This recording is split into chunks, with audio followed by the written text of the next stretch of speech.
Boa tarde, Luiz, Tainara, caros ouvintes, boa tarde. Grandes temas. Sempre que possível, vou trazer aqui de forma mais ampliada, mais específica, né?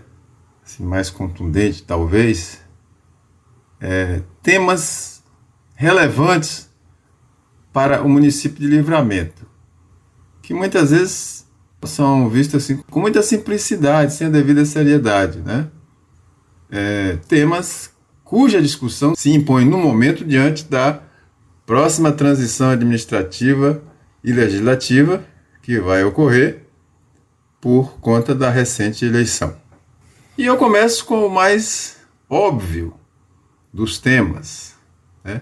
O mais repetido aqui, que é a água potável, um bem de primeiríssima necessidade e que tem sido alvo de constantes reclamações. E isso ocorre desde que a Embasa chegou aqui em Livramento há cerca de 54 anos. E eu me lembrei que a minha primeira reportagem como jornalista em um grande jornal, que no caso foi o Jornal da Bahia, que hoje não existe mais, foi sobre esse assunto. Foi publicada em 9 de fevereiro de 1976, sob o título Livramento de Nossa Senhora, Água e Luz, os Problemas Maiores.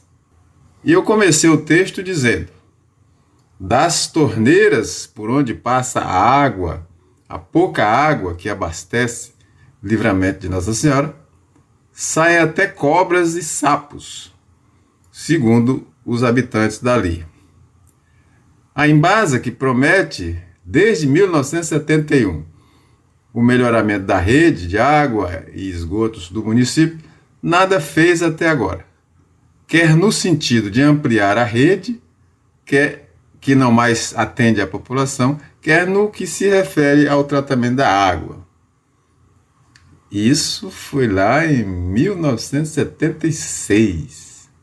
Faz as contas aí, né? 50 anos e alguma coisa. E a matéria completa, quem quiser ampliar os conhecimentos a respeito, e muitas outras sobre Livramento, estão no livro Trajetória, que eu publiquei em 2009. Quem não tiver o livro, tiver dificuldade de achar, me fale, que eu disponibilizo um de cortesia. E a tristeza é que meio século depois, nada, proporcionalmente falando, ou muito pouco melhorou. E eu registrei ainda, no mesmo parágrafo da matéria, o seguinte: lá em 1976, com uma população estimada em cerca de 27 mil habitantes, o município de Livramento de Nossa Senhora reclama melhores condições de vida.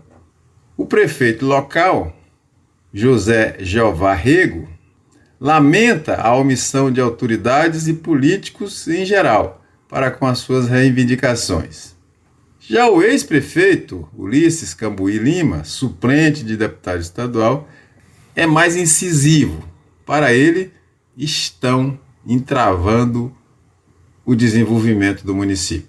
Essa frase, estão entravando o desenvolvimento do município, foi dita pelo ex-prefeito na época, Ulisses Lima, e está entre aspas. E tudo tem a ver com aqueles que elegemos para nos governar, e nada cobramos deles. Basta observar que nada impede que Livramento tenha um bom sistema de abastecimento de água, água farta, pois há água em abundância em nossa cachoeira, graças a Deus. Então, vamos mobilizar os gestores e o que mais for preciso para resolver essa questão. São mais de 50 anos de sofrimento, com várias gerações submetidas a isso. É um absurdo, é uma afronta à valentia e à inteligência dos livramentenses. Até os dejetos da vizinha Rio de Contas estão na água que nós bebemos. E bebemos sem reclamar. O atual prefeito chegou a anunciar que iria exigir a captação da água, aliás, uma excelente ideia, direto da barragem Luiz Vieira, porque assim se livrava do cocô dos vizinhos. Mas, pelo visto, ele não levou a ideia adiante. Talvez seja o momento de se retomar a discussão sobre essa importante pauta.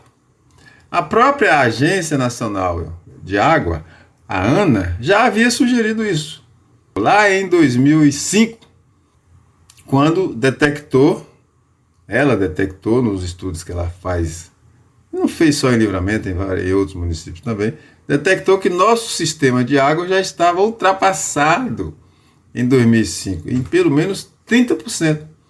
A defasagem naquela época, quando a população era bem menor, era metade de hoje, já havia uma defasagem de 30%, exigindo a ampliação do sistema, segundo a ANA. E que dirá hoje, né? Com mais do dobro de pessoas demandando a água.